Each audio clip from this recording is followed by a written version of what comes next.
Hello, guys. Okay. Welcome back to FocusIELTS.com. I'm Yulian, and today I'm here with another tutor of Focus IELTS. Uh, his name is Mr. Hakiki. Yes. Hello, Mr. Hakiki. Halo, Mr. Ridian. Oke, jadi Mr. Hakiki ini adalah teacher IELTS juga, ya sama seperti saya. Beliau punya specialty di writing ya, karena hari ini kita khusus mau bahas tentang writing. Oke. Dan hari ini kita akan lihat beberapa tips dari Mr. Hakiki mengenai bagaimana kita mendapatkan band tinggi di writing, oke? Apa saja yang harus dihindari dalam writing dan apa yang harus diperhatikan supaya band kalian bisa lebih naik lagi. Oke, oke begitu saja. Kita bisa langsung mulai ya, Mr. Ya, Hakiki. silakan, silakan. Yes. Oke, pertama saya mau nanya sedikit nih ya tentang background ya. Mr. Hakiki ngambil IELTS kapan? Dua kali, tahun 2014 sama Aha. tahun ini, baru 2 bulan yang lalu. Baru 2 bulan lalu ya? Ya. Oke, dan band overall-nya? Di 2014 itu dapat 7, di Mhm. tahun ini dapat 8. Wow, 8 ya. Apa yang improve tuh, Mr. Hakiki? Ya, semuanya I think improve ya, semuanya sih naik. So basically, ya itu semua naik by one, Wow, naik sekitar 1 poin. amazing. That is very amazing. Termasuk writing ya, Sir ya? Yes, termasuk. Nah, itu dia yang kita akan kupas hari ini soal writing ya. Nah, ini writing ini kadang-kadang bikin gemetaran ya, Sir ya? Ya benar, jadi banyak memang ya berdasarkan pengalaman pribadi juga pada saat tes, meskipun sudah mengajar bertahun-tahun, tapi memang ya rating yang perlu kita perhatikan dibandingkan yang lainnya, dan banyak juga murid kita mungkin ya, studiannya yang datang ke kita tiba-tiba saya nggak tahu writing, saya belum terbiasa writing, dan Mhm. writing itu gimana sih, sulit atau enggak, dan gitu-gitu. Tanya tentang writing seperti itu. Menurut Mr. Hakiki sulit nggak? Ah, Secara teori, karena kita mengajar dan cara praktek sih, kalau kita pahami strategi-strateginya sih sebenarnya nggak terlalu sulit. Cuman kan writing di sama halnya juga dengan speaking, ini kan ada skill produktif ya. Mhm Jadi mhm. skill produktif otomatis kan kita juga harus melatih diri kita sendiri, sama kayak ya biasanya sih aku selalu membandingkan dengan orang belajar jalan lah ya. Iya Orang iya. kalau mau belajar jalan kan harus dilatih terus, kan Mhm. jatuh naik kayak anak kecil gitu. Sama dengan speaking sama writing. I mean, dari kalau orang Indonesia tuh biasa takut dari awal, takut membuat kesalahan. And that's itu sebuah hal yang sebenarnya nggak masalah. You don't need to worry about the mistakes. Ya. Itu yang, Mhm. I mean, that's the basic thing in learning. Jadi I mean like any other like learning any other things. I think it's learning once you get, setelah bisa mendapatkan pengalaman, practice, I think it will become much more easier. Oke, Gitu. very nice. Jadi praktis lagi ya sebenarnya ya. Iya, Jadi benar, harus terus praktis ya. benar. Oke. Nah, kan emang banyak sama seperti yang kata Mister Hakiki tadi ya tentang, banyak yang datang ke tempat kami ya, soal writing banyak yang bilang kayak, "Aku belum pernah writing nih," kayak Hmm, gitu-gitu ya. hmm. Sebenarnya bahasa Inggris kita harus bagus apa dulu sih supaya kita bisa qualified untuk writing yang bagus? Ya, kan kalau writing kan ada dua bagian ya. Tas satu Mhm, yang dimana itu semacam kayak report writing lah ya. Kita dikasih mhm, sebuah bagan atau dikasih sebuah ilustrasi proses, terus kita minta untuk jelaskan. Sedangkan yang writing tas 2 itu kita dikasih sebuah topik dan kita diminta untuk berargumen seperti itu. Nah, jadi sebenarnya kalau kalau kalau perspektif aku seperti kayak gini, khususnya kuantitas 2 ya, perspektif aku kayak gini. mhm. Sebagus-bagus apapun bahasa Inggris kamu, tapi kalau kamu nggak punya general knowledge, pengetahuan umum yang baik, otomatis ya kamu juga akan nggak bisa memproduksi apa-apa toh. Nah, seperti itu. Jadi memang Mhm. karena di IELTS kan apalagi di tas 2 itu topiknya sangat beragam, dari ekonomi, sosial, bahasa, ya kita nggak tahu kita dapat yang mana. Makanya di kelas-kelas kita di Fokus IELTS kita coba untuk membahas sebanyak-banyaknya topik. Kita nggak hanya sekedar oke ini topiknya silakan dikerjakan, nggak, kita juga diskusi. Ya kayak diskusi terkait, oke kita ada topik ini, menurut kamu gimana? Kita ada topik ini, menurut kamu gimana? Jadi kita diskusi sambil bahwa kita juga sambil bareng-bareng cari ide. Jadi kayak gitu. Jadi makanya terkadang juga ketika ada beberapa topik saya ajukan ini gimana? Banyak yang nggak tahu apa Mhm. ya ini ya, saya nggak familiar. Nah itu kan yang menjadi permasalahan. Tulisannya tulisannya orang ini atau student ini udah bagus, dia udah tahu cara strukturnya seperti apa, dia udah tahu paragraf ini kontennya apa, dia udah paham grammarnya, vocabnya juga udah bagus. Tapi ketika kasih topik A atau topik B, dia bingung gimana jawabnya, apa idenya? Nah itu kadang-kadang. Jadi menurut aku yang pertama adalah, ya memang benar, ya memang writing harus tahu tenses, harus tahu vocab, Ya. tapi itu tadi, pertama memang kita harus tahu general knowledge-nya dulu. Baru setelah kita tahu general knowledge-nya, kita pelajari itu dulu, habis itu baru kita pahami secara struktur dan lain-lain. Kalau aku pendekatannya sih seperti itu, karena ya percuma kita tulis, kita bisa nulis baik, tapi ketika dihadapkan kepada suatu topik kita nggak bisa apa-apa. Karena itu yang dites di tas 2 kan memang seperti itu, general knowledge. Oke, jadi general knowledge ya, pengetahuan Mhm, umum ya. mhm mhm, benar. Minimal harus mungkin baca ya, Sir ya? Iya baca, jadi makanya Ya. selalu aku saran ketika nggak bisa, coba deh baca BBC, coba deh baca Jakarta Post, Mhm. cari aja. Mungkin hari ini fokus ke bidang-bidang ekonomi, besok fokus ke bidang bahasa, besoknya fokus ke bidang education dan lain-lain. Jadi ya, I mean consistency ya, consistency makes perfect. Jadi itu ya, jadi secara konsisten kita juga akan bisa mengembangkan dan ini kan tujuannya untuk mencari vocab, mencari ide. Dan ini juga berpengaruh ke lainnya, pengaruh ke reading, pengaruh ke speaking, ke listening Mhm. juga. Karena pada Betul. dasarnya semua itu related semua ya dari segi bagaimana kita belajarnya. Gitu. Oke. Jadi ya buat kalian yang nonton ya, Sir Hakiki baru bilang tadi, general knowledge kalian juga harus di-improve ya. Jadi jangan sampai ketinggalan ya. Update terus supaya tahu kejadian yang ada di dunia ini ya. Karena selalu gitu ya, Sir ya, mereka Ya, itu di, IELTS itu mereka selalu bahas topik-topik yang sedang trending biasanya. iya benar. Jadi Ya. kalau misal sekarang kan ya bukan beberapa bulan ini kan lagi trending tentang war di Ukraine Heeh. sama itu. Ya mungkin mereka nggak akan tanya spesifik Ukraine sama Rusia, tapi general. Mhm. Apa sih akibatnya dari war? Nah, Nah, gitu kan buat apa permasalahan apa yang muncul dari war, solusinya apa, dan kayak gitu-gitu kan. Jadi kan kalau kita nggak tahu apa-apa tentang war kan juga kan agak bingung untuk mencari ide seperti apa. mhm. Apalagi apalagi kan pasti banyak di antara kita semua yang belum pernah mengalami, boleh jangan sampai ya kita mengalami, tapi kan otomatis belum pernah. Jadi kalau kita nggak cari informasi ya kita nggak akan tahu berdasarkan. Jadi kan Betul. bagaimana kita menulis kan bisa kita ambil dari personal experience atau dari general knowledge kita. Kalau personal experience-nya nggak ada, otomatis kita ngambil dari general knowledge gitu. Oke. Ya. Soalnya saya juga selama mengajar emang pernah ketemu kayak gitu sih, Sir, bener ya. Mhm, Jadi mhm. seperti kayak, masalah pandemik dan bukan pandemik sih, dia masalah online class, sorry ya, Mhm. online class gitu. Dia nanya, menurut some people say that online classes are better, some people say that offline classes are better ya, kayak Ya, gitu ya. heeh, mhm. Dan emang saya setuju mungkin ya dengan, Mister Hakiki karena beberapa student saya bingung gitu. Padahal mereka sendiri lagi menjalani gitu ya. Lah Mereka ya, sendiri lagi jalanin online class ya selama 2 mhm, tahun ini mereka beneran di rumah terus tapi mereka nggak mhm, bisa jawab ya. Mungkin mhm, karena memang ya mungkin ini ya dari creativity juga ya, Mister, ya? ya Dari creativity, creativity. critical thinking, ya memang kita juga nggak bisa menyalahkan mereka sih, memang Ya, dari segi apa namanya, background pendidikan yang saya alami juga, mungkin yang Mister Ridwan alami juga ketika kita, sekolah kan kita jarang lah diminta untuk diskusi secara kritis ya terhadap suatu topik, mhm entah itu dalam mhm. bahasa Indonesia ataupun dalam bahasa Inggris. Sehingga ya kita selalu menerima apa yang diberikan, gitu kan. Jadi kita itu sebagai murid itu lebih banyak menerima daripada memberi. Jadi ketika kita meminta kepada student-student kita, coba berikan sesuatu ide. Mereka bingung karena mereka nggak terbiasa untuk diminta untuk memberikan. Iya Biasanya betul. ini loh ada ide, coba jelaskan. Nah, itu kadang-kadang juga mereka, oke ini ada ide, coba jelaskan. Itu kan itu hal yang paling sulit. Kenapa? Ide yang muncul dari saya sama ide yang muncul dari Mister Yudan itu pasti berbeda. Ketika Ya, ide saya ke Mister Yudan, ini ada ide, coba kembangkan. Ya pasti kadang-kadang yang mengalami kesulitan toh, karena tuh ide itu kan perspektif dari orang-orang yang beda-beda. Jadi kan memang kita juga nggak bisa memaksakan ide, jadi makanya ide itu lebih baik datang dari diri kita sendiri, ya di mana kalau dari kita sendiri itu bisa kita jelaskan dan intinya gini, kadang-kadang itu kalau tas 2 itu banyak, murid yang pengen cari ide yang keren, "Aku mmm. pengen cari ide yang keren."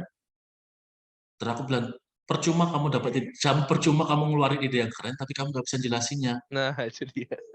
Iya Mendingan betul betul. kamu ngambil ide, ngambil dari personal experience, tapi hilangkan pronoun I sama we-nya. Mhm. Generalisasikan aja, misalnya tentang offline sama online tadi.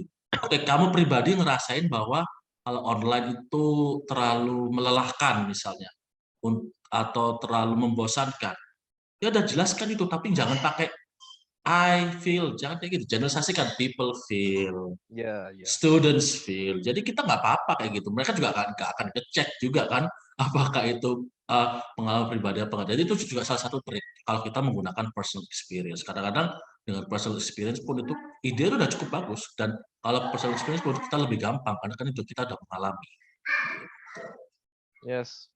Ya, hampir sama ya saya juga ya, seperti misalnya Kiki. Bagian personal experience memang paling sulit tuh karena kayak nggak pernah ngalamin padahal mereka udah sering ngalamin ya. Iya, Ya itu ya emang masalah ekspresi ya, Sir ya, iya, masalah benar. mengekspresikan. Nah, harus dilatih ya. Ya Jadi benar, harus. sebenarnya writing IELTS itu memang tidak bisa ini Sir ya, tidak bisa instan ya. Tidak bisa Walaupun udah instan bisa karena nulis juga.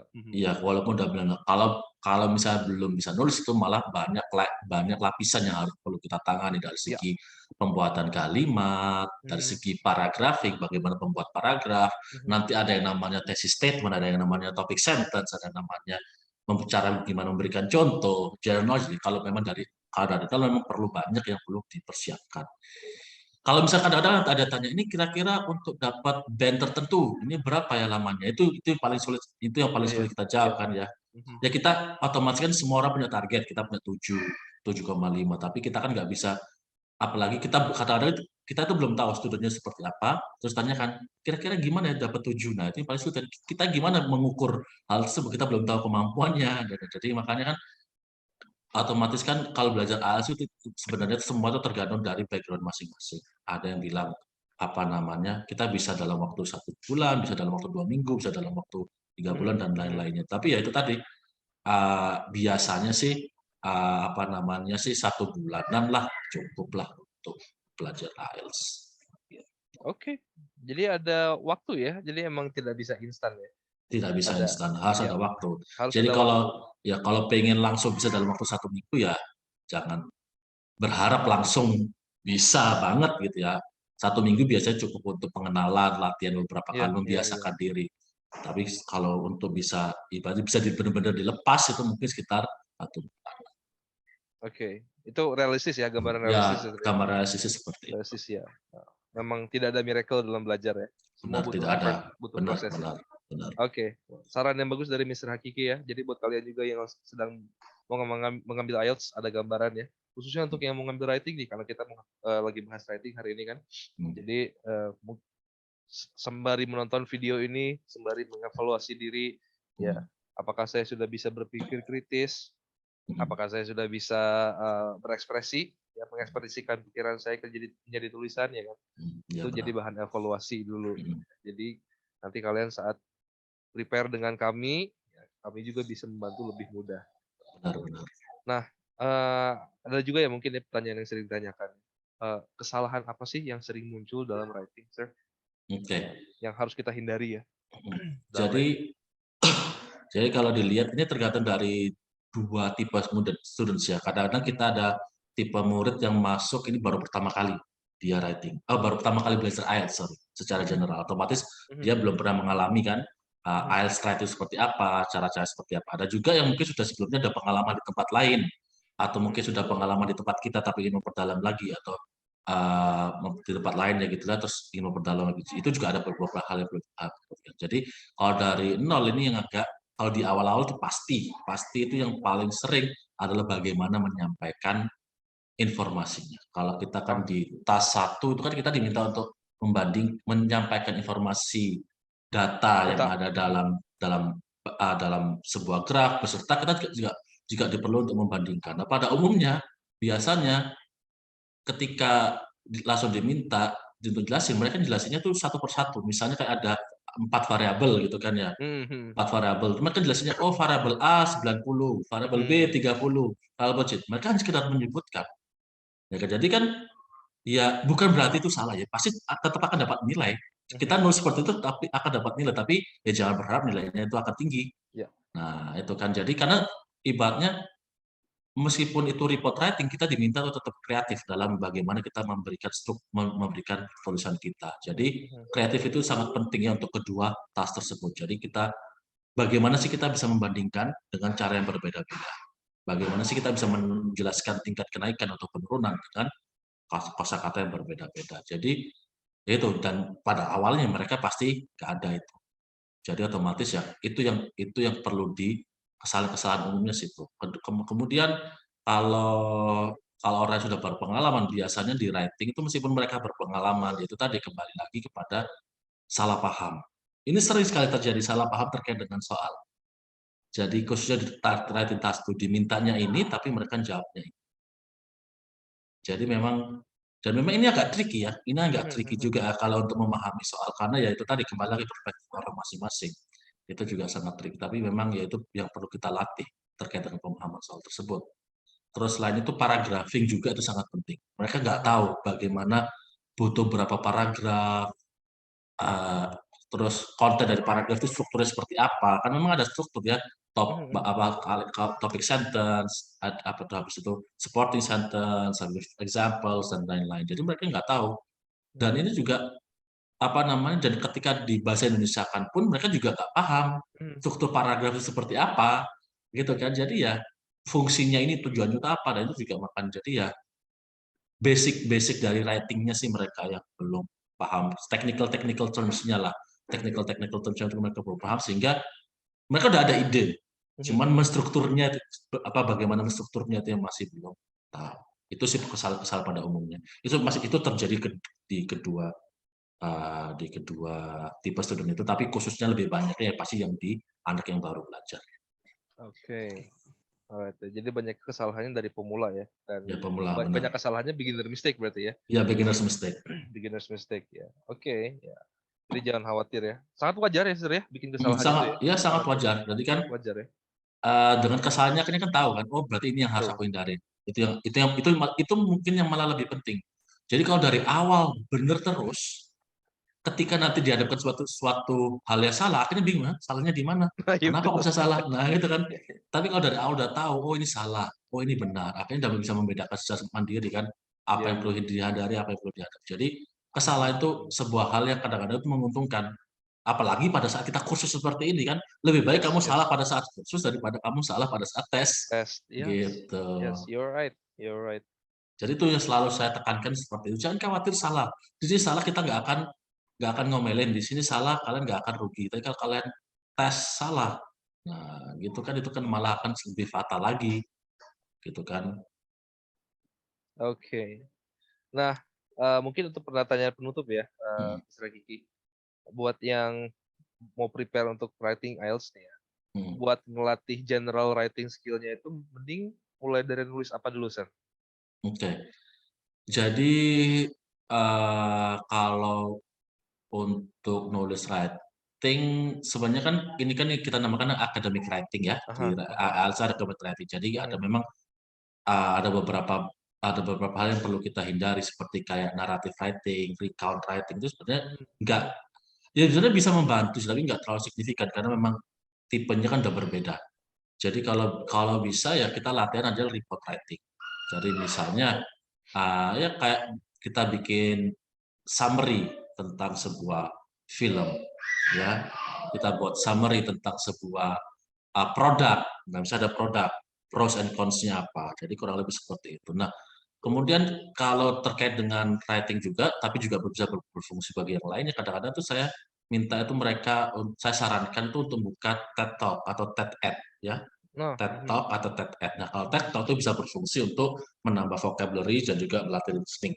Tapi yang TED-Ed-nya ini yang menarik, di sini TED-Ed itu kita juga kadang-kadang kita tuh kayak ada sebuah apa namanya, sebuah video ya, video orang, video ilustrasi, animasi, kita tuh dikasih beberapa pertanyaan dan di terakhir itu kayak ada summary. Kita diminta membuat summary, ya di situ kita bisa latihan. Jadi kan karena kenapa? Karena konteks di TED Talk seperti ini kan konteksnya akademik. Otomatis banyak banyak banget kosakata yang pasti kita nggak tahu nih. Ya kan pasti kita nggak. Tadi dengan kayak gini kita bisa melatih vocabulary sembari kita juga menulis.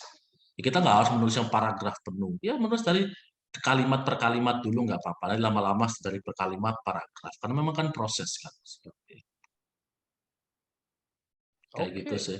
Oke, menarik ya. Jadi, report writing ya, Ya bukan report writing. betul, untuk preparation untuk IELTS writing. Ya karena akan akademik ya arahnya ya. Ya, ya akademik karena Ya saya jadi memang bahasa yang mereka kadang-kadang kan bahasa yang mereka gunakan kan masih bahasa informal ya banyak-banyak. Student yang masuk ke kita itu masih lebih cenderung menggunakan bahasa informal. ketika mereka writing dan ya kita nggak, ya itu bukan berarti salah, cuman Ya, untuk academic writing masih kurang tepat, kurang tepat. gitu aja. Ya. Jadi itu juga menjadikan pelajaran kan bagi mereka, oh ternyata ada atau perbedaan. Mereka kan mikirnya sama semua, gitu Iya, kan. iya, iya, betul. Mereka semua mereka kan nggak tahu academic writing itu apa. Paling mereka mikirnya sama kayak kita nulis kayak biasa-biasanya. Kan. Tapi ternyata ya ada perbedaan dalam segi bagaimana bahasa yang digunakan. Seperti itu. Pemilihan katanya, penggunaan lain-lain itu mungkin yang perlu diperhatikan. Itu sebenarnya simpel sih, hal yang simpelnya. Nanti kalau kita kasih tahu mereka akan bisa. Cuman ya memang bagaimana kita itu juga harus dilatih juga kan dari awal biar mereka tahu ya. Dan sumbernya itu bisa dari beragam, salah satu dari TED.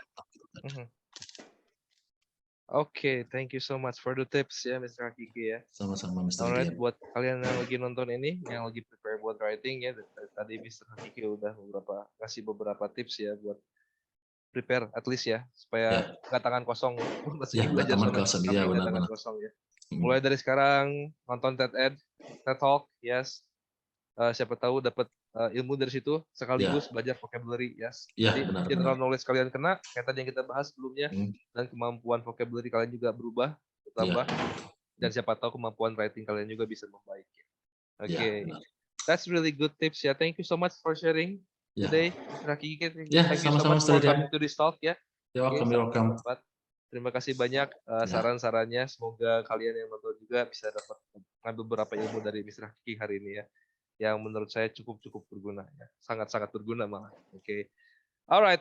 I think that will be it for today. Okay. Don't forget to comment on the below or subscribe. That's the best thing ever. And like, yeah. That is the most important too. Like our video, subscribe to our channel. Okay. And we'll see you again next time for a different talk. Okay. Thank you so much. Bye-bye. Thank you so much, Mr. Hakiki. Bye-bye. Bye-bye.